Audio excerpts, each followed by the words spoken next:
Today is the 1st of July 2025, which means that the first half of the year is already gone. And I'll be honest with you, this first half didn't go exactly as planned. But strangely enough, this was the best thing that could have happened to me. In this video, I'm sharing 5 lessons that I learned in 2025 and why I'm doubling down for the second half. No baggage, I'm boarding the plane. Leaving everything bad in the rearview and taking whatever remains.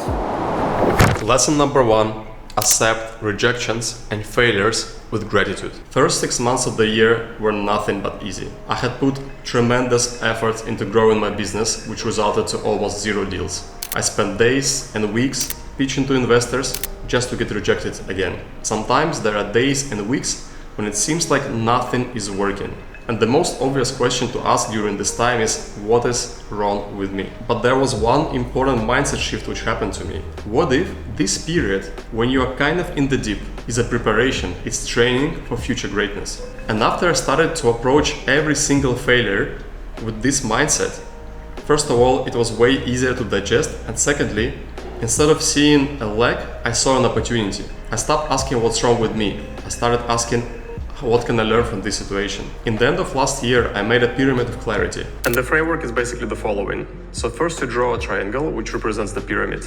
In the top of the triangle, and I explicitly wrote there that I will face a lot of rejections. So I kind of predicted it's going to happen, because rejection means that I'm trying something new.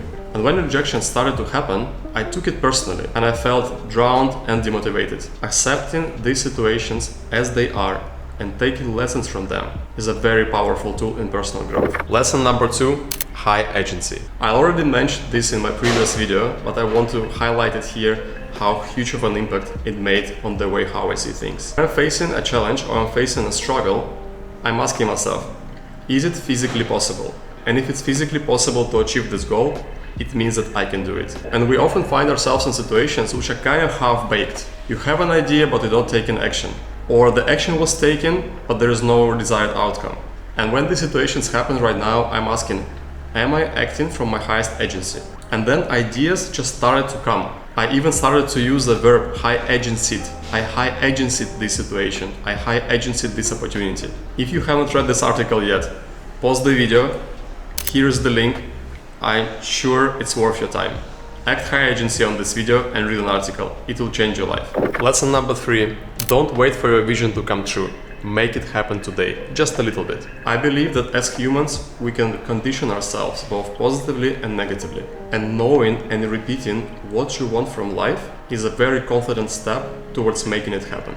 But it's not enough just to know what you want and dream about this. It's important to take small, almost daily actions towards this direction.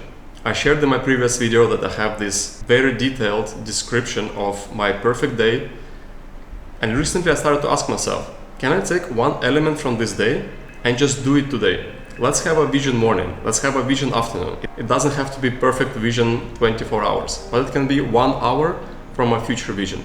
And when I do it, this vision feels way closer, this vision feels way more real.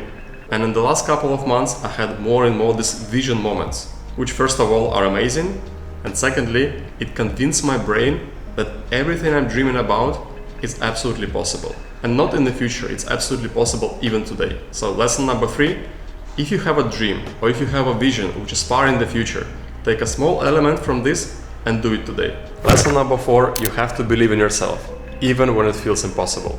We live in a world where we mostly see the end result. We see the outcome, not the process. But if we look at lives of successful people in music, sports, and business everywhere, they had a long, extended periods of times when nobody believed in them, when people think that they are insane. But only them have this unquestionable trust in themselves.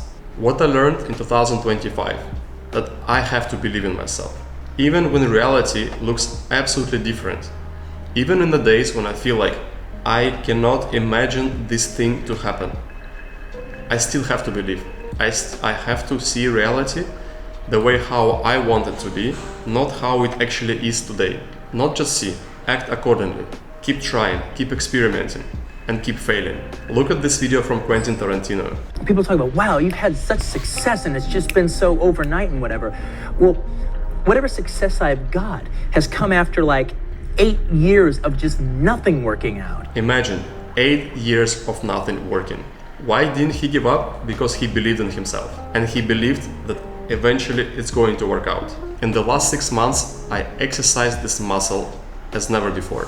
Lesson number 5, play long-term games and have fun. I live in the medium when everyone screams success. People openly share their blueprints to attract attention. But what I concluded for myself, the motivation should come from inside, something which I truly want to do. And it really changed the way how I consume content as well. If I see a video which promises me quick results, or an article or a tweet or something like that, learn from my previous experience, I take it very carefully. Because I believe that real success and real happiness always comes from inside. We have only one life on this planet, and it's getting shorter every single day.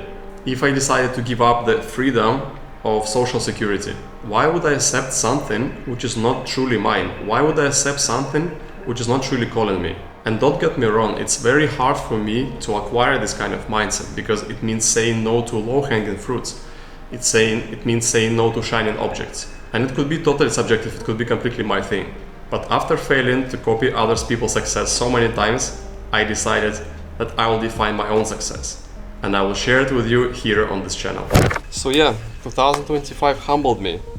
I started very ambitious, then I went through months of shit to bounce back again. And I'm entering the second half of the year with more clarity, more energy, and more conviction than never before. My head is full of ideas, and I know that I'm going to achieve everything I want if I keep practicing these 5 lessons. And if you are building something in 2025, drop a comment and let's check back in December. Let's see how far we go. There is a link in the description to book a call with me just to get to know each other better. It's not a sales call. I wish you a great start of the month, and remember, we still have 6 months in 2025. So let's get out and make it fucking happen. Have an amazing start of the 3rd quarter, and I see you in the next video very soon.